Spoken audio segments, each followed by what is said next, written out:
Thank you for joining us for this week's weekly media briefing with the County Executive Mark Elrich. I'm Mary Anderson with the County's Office of Public Information. As a reminder, this briefing is being recorded. Joining us today is County Executive Mark Elrich. We also have members of the HHS team, including Dr. James Bridgers, Director of the county's Department of Health and Human Services, Dr. Keisha Davis, County Health Officer, Sean O'Donnell, Deputy Chief of Public Health Services in HHS. And also joining us today is Assistant Chief Administrative Officer Earl Stoddard. Today we also have a special guest with us, Anthony Featherstone, who is the Executive Director of WorkSource Montgomery. If you've got a general question during the briefing, please save those until after we've gone through the Q&A on the specific presentation with Mr. Featherstone. And with that, I will toss it over to you, Mr. County Executive. Thank you very much, and thank you everybody for joining us today. This week is Easter break week for MCPS, and this weekend we're celebrating the Easter and Passover holidays for many people in Montgomery County. Hope that all those who are taking this time off to have safe travels, to enjoy their little vacations, and to take and if you're sticking around here, take the opportunity to explore the cultural attractions that we have throughout the county. There's a lot to do around here. I also want to welcome back the MCFRS Urban Search and Rescue Team that was deployed in response to the devastating flooding in Kentucky. They worked long hours in really difficult conditions, searching homes, conducting rescues, and providing support where it's needed most. They even evacuated people and pets, and they're preparing for next day's operations while getting the rest they need. I also want to thank the Family Support Network here back home. They've made sure the loved ones are informed and taken care of. This is a reminder of the professionalism, skill, and humanity that define our public safety teams. I think if you've noticed, our teams go out sometimes multiple times a year to help in disasters around the country. You've heard me say this before, this team is one of the best group of ambassadors of this county government. No matter where the disaster occurs or who's being impacted, they arrive to help. This morning, I attended the University of Maryland's career fair for displaced federal workers, contractors, nonprofits, and vendors at the Silver Spring Civic Center. This event attracted more than 1,200 people looking for work or training. There were over 40 different state and local government agencies, academic institutions, and private companies sharing job opportunities. These organizations weren't just from Montgomery County, but there were people here recruiting from Bowie, from Frederick County, and beyond. So it was an opportunity for people to come in and see opportunities that many organizations are posting right now. Another 22 organizations were there to help with resume writing, interview prep, and career support. The number of attendees at this event underscores the fact that a lot of federal employees and workers who rely on federal government are dealing with chaos and uncertainty. Jobs are being cut, programs are being frozen, and people who've spent their careers serving the public are being told they may not have a place anymore. And we're not okay with that. One of the groups here today assisting attendees is Civic Match, who is connecting people with state and local government jobs that fit their skills. Civic Match is building a pipeline for experienced public service to stay in public service, even if they've been displaced by federal changes. I wish I could say that all of us had enough empty jobs in our agencies to take care of all these people, but the reality is we don't. Hopefully the private sector can amplify what we're able to do. And we know that in the life sciences, that people are finding people who were dismissed from their life sciences work at NIH or companies that support NIH's work. They're able to find other jobs, but we don't honestly believe we're going to have enough jobs related to the number of people who've lost their jobs. We just have to keep trying to do as much as we can.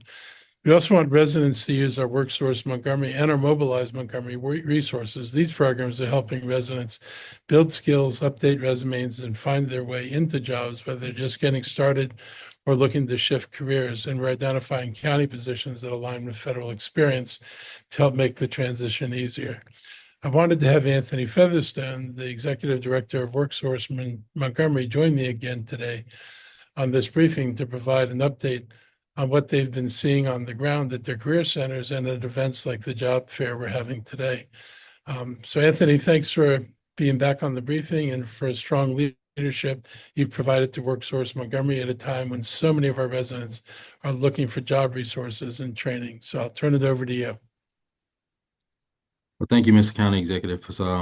It's always a pleasure to be here, and we appreciate your support and appreciate the platform to be able to talk about what we're seeing in our job centers and the services that we're offering. WorkSource Montgomery is the county's lead workforce organization, and so our role is to ensure residents have quality services and tools to get into career pathways and to work with businesses to ensure that they have the talent they need to grow and thrive. One thing that we're seeing with the federal reductions is a more competitive job market, and so we are tailoring services to make sure that our federal workers and contractors who are affected and all of our residents can ensure that they are as competitive as possible as they step into a job market where they're competing against a lot of qualified workers or candidates that are going for the same positions. And so you mentioned Mobilize Montgomery. Mobilize Montgomery is a coalition of organizations that includes Montgomery County Economic Development Corporation, WorkSource Montgomery, county government, our local chambers, Maryland Department of Labor. And through this coalition, we're committed to providing a unified voice to bring all of the services and resources that are offered through many different organizations to Montgomery County residents, job seekers, federal workers and contractors who are impacted by the RIFs. And so if you want to know more about Mobilize Montgomery, you can visit the website at mobilize-montgomery.com. And there'll be a comprehensive list of all the resources available to job seekers here in the county and within the region. For WorkSource Montgomery, we have a variety of services that we're offering and that are quite frankly being utilized at a high level today within our job centers, both in person and virtually. So I always start with UI assistance, unemployment insurance assistance. So if you are unemployed and receiving unemployment insurance or trying to apply for unemployment insurance, there is assistance at the American Job Center located at 11510 Georgia Avenue in Wheaton. And you can walk in anytime Monday through Friday, 9 to 5 and get help in person. We have a job search platform, Maryland Workforce Exchange, that has thousands of open jobs right now. And so you can post your resume and search for jobs and connect with employers directly through that platform. If you're looking to strengthen your skills, we have our Skill Up Montgomery Virtual Training Center that offers over 6,000 training modules, whether they're certification programs or professional development.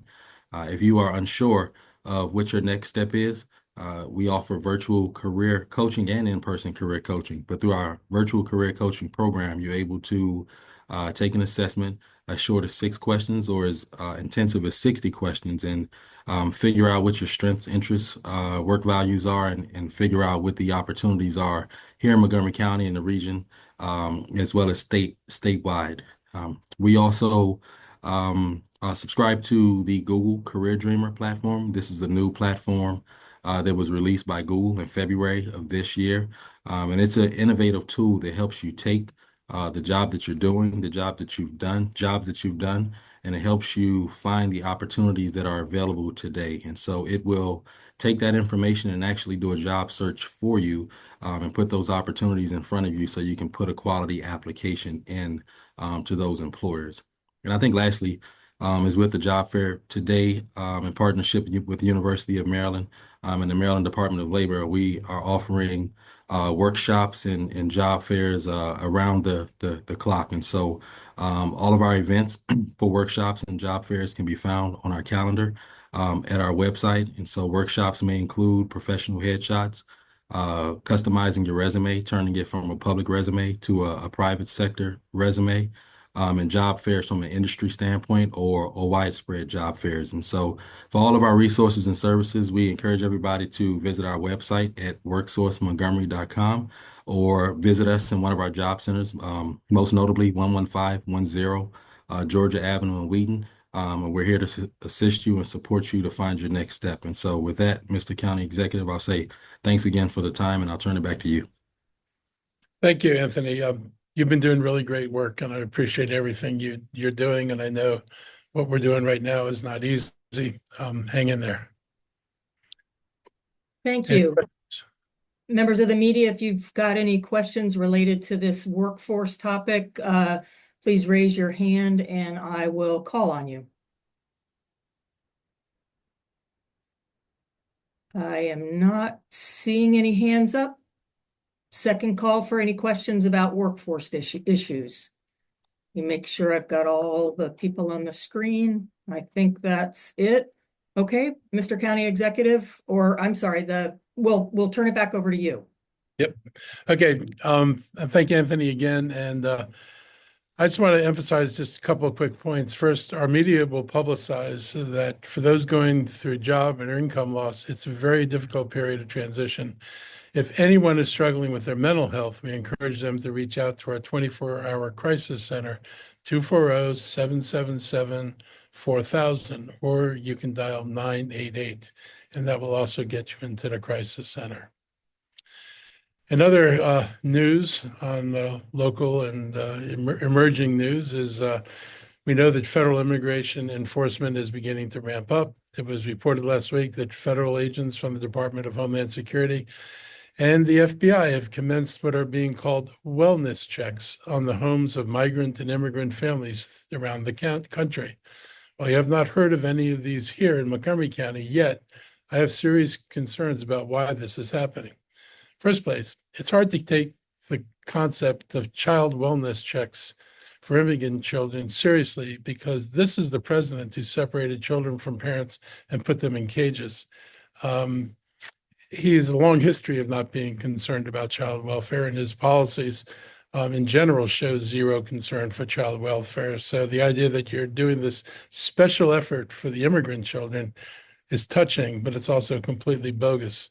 What they're really doing is targeting children as a pretense to get into access to people's homes where they can observe the layout and can get a sense of who lives there in order to facilitate the more drastic actions that are yet to come. This is shameful, and it's perverse to pretend that the president and his cronies care about child welfare, immigrant or otherwise. Furthermore, we've seen plenty of news reports about agents showing up in unmarked vehicles and I lost my feed here. Hold on a second. Yeah, much better. We've had agents showing up in unmarked vehicles and covering their faces and arriving without clear coordination with local authorities. This has got to be terrifying, and it undermines good governments. It certainly undermines the trust we have with the immigrant community and our legitimate police officers in Montgomery County. We've never seen this kind of approach to federal immigration and the deportation process before, not even in Trump's first term. So let me be clear. I expect any federal law enforcement any federal law enforcement official who is making a lawful apprehension in Montgomery County to be showing their identification of who they are and who they're with, and not wearing a mask or a face covering while apprehending an individual. We know the president doesn't believe in masks, and they're not wearing them for health purposes. So there's no need to wear the mask if you're not worried about health. If you're going to do this dirty work, at least own it. Every day we inch closer and closer to fascist practices that typify the Soviet Union and Nazi Germany. Our country fought a war. Our grandparents laid down their lives to keep fascism from coming to America. And now it's coming here, carried by people who wrap themselves in the American flag. This reminds me of a famous quote from pre-World War II days from Martin Niemöller in Germany. And he wrote, first they came for the socialists, and I did not speak out because I wasn't a socialist. Then they came for the trade unionists, and I did not speak out because I was not a trade unionist. Then they came for the Jews, and I did not speak out because I was not a Jew. Then they came for me, and there was no one left to speak for me. This is not the road this country needs to be going down. And we expect the same level of transparency and justice from any federal officers as the community would expect out of MCPD or any local or state law enforcement entity. I also want to remind everyone that our policy here in Montgomery, what our policy here is in Montgomery County, Our police officers do not engage in federal immigration enforcement activities. That's not new. It's a result of an executive order, but this has been practice for even before the time I issued my executive order, and it's been reviewed and approved by the Maryland Attorney General's office. Everybody we've worked with has made it clear that the local county governments are not responsible for enforcement of federal immigration law. We don't want anyone to avoid calling the police when they need help. We don't want parents to be afraid of bringing their children to school.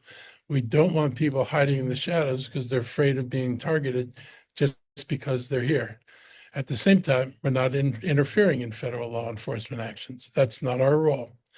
We do have a responsibility to make sure our residents know their rights, understand what's happening, and have access to trusted information and resources. Too often, this level of fear and paranoia, and that's being intentionally stoked by the president, leads to misinformation as well as false sightings and rumors that take on lives of their own. We've seen these things already. That's why we encourage anyone with questions or concerns to contact the Gilchrist Immigration Resource Center.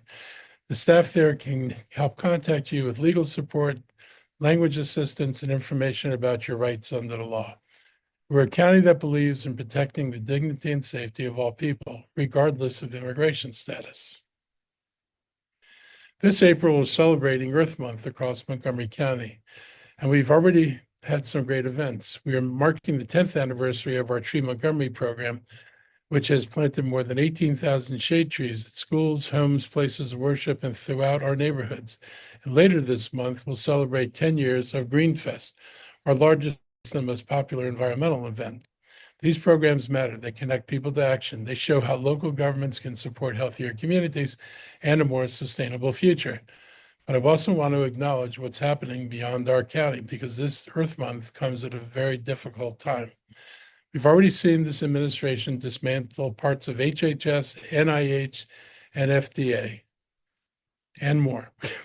Now they're turning their attention to climate and earth science, targeting the work being done by NOAA and NASA, two of the most important scientific agencies we have when it comes to understanding climate change and protecting lives from extreme weather. And I want to point out that these agencies are recognized internationally for the work they do and for what they contribute globally to understanding of what's happening with the climate. So this isn't just a ding on the United States, it's going to be a ding on research everywhere. The Union of Concerned Scientists produced a piece on April 16th, and it's 5 reasons NOAA and NASA cuts will be disastrous for everyone in the U.S. If you get a chance, take a look at this. What the government is doing is reckless. They're undermining decades of progress that the public depends on for early warnings and for research and for long-term planning. This also hits close to home. We have hundreds of residents in our county and across the region who work at NOAA in Silver Spring or College Park and NASA Goddard in Greenbelt. These are people who've dedicated their careers to understanding our planet and helping keep communities safe. And now their work is under threat. These cuts aren't abstract. They're going to slow down climate monitoring. They're going to weaken effective weather prediction. They're going to make it harder to respond to natural disasters in a timely manner, and which we know are becoming more severe and more frequent. And sometimes, like the issue with the flooding in Kentucky, occurring at levels that haven't occurred before. This is a real fear. And I want to remind people of something that happened during the president's last term. When he actually told people that a hurricane wasn't going to land where the climate maps or the weather maps said the hurricane was going to land. He completely distorted reality. And had first responders followed the president's distortion of reality rather than what the weather people were telling them, they would have been in the wrong place at the wrong time when the hurricane hit, creating far worse impacts for the people who got hammered by that hurricane. Fortunately, the president was ignored, but he did not admit he was wrong. Absolutely not. He never does. It's another step backward, another reversal in real climate progress, that we were making under the Biden administration. So yes, we're going to keep celebrating Earth Month. We're going to keep planting trees, expanding solar, pushing towards zero emissions transit, and holding polluters accountable.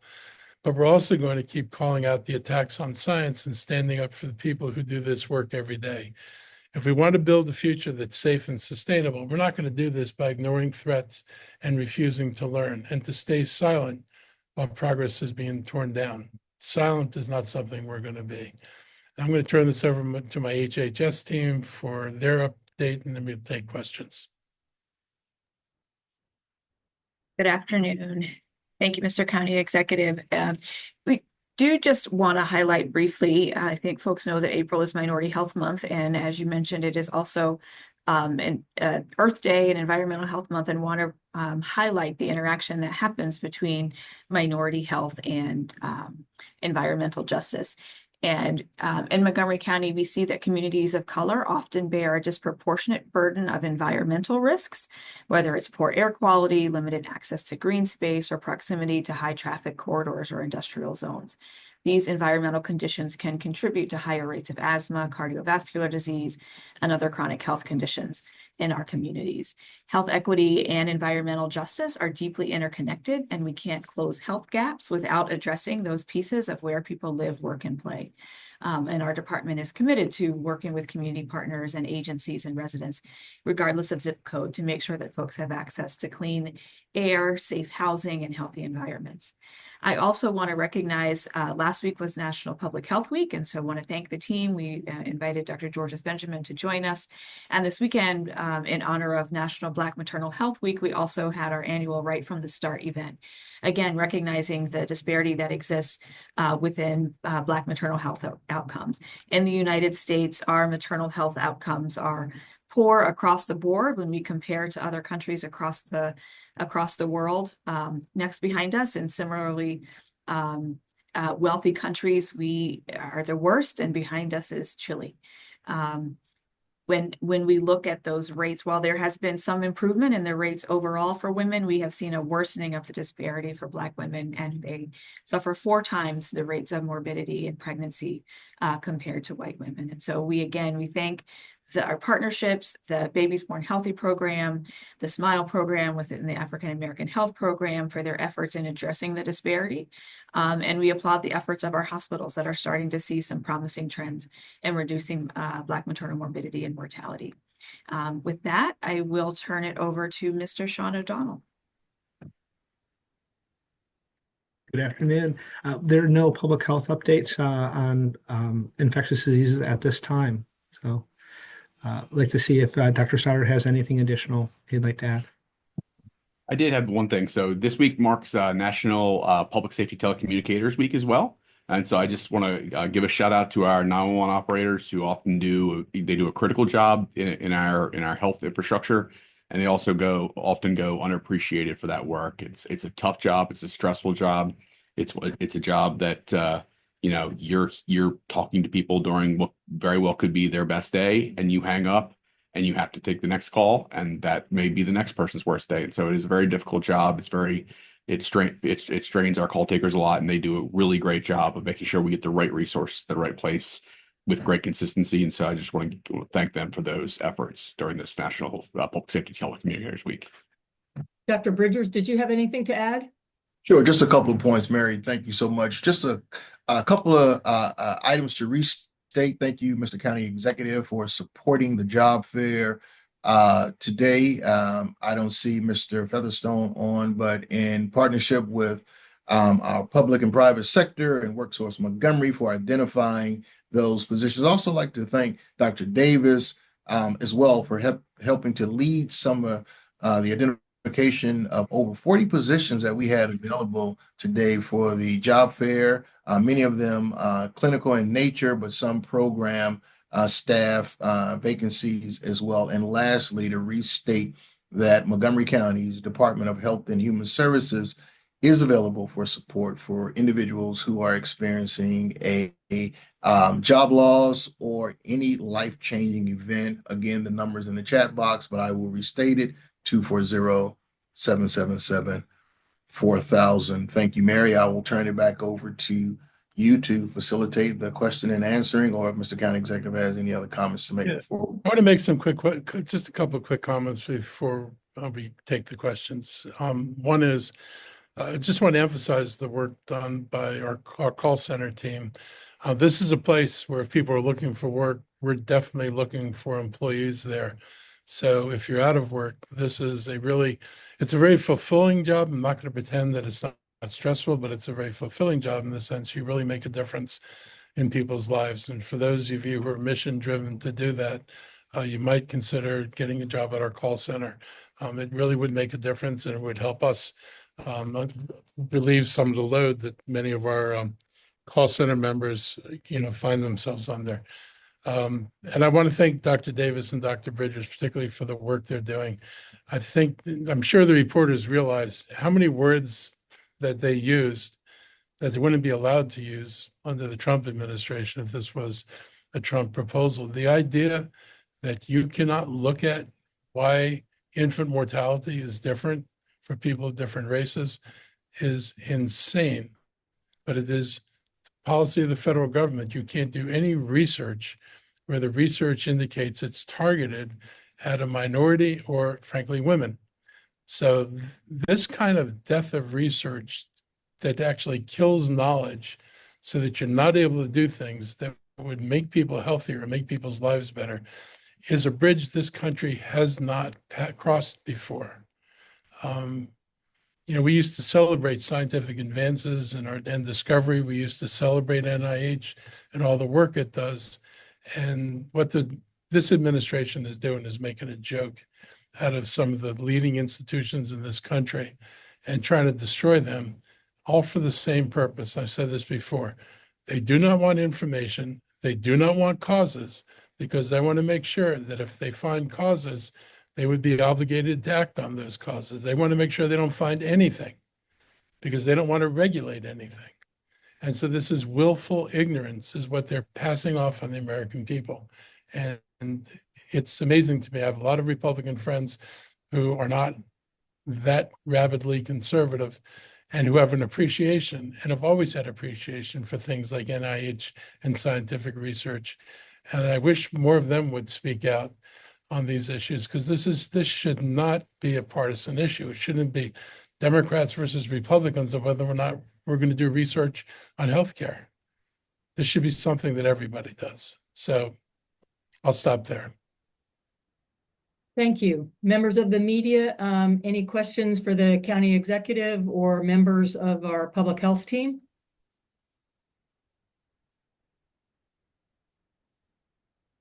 Going once. Going twice. Okay, I don't see any questions. I thank you all for joining us, and we'll see you again next time. Have a nice afternoon. Bye.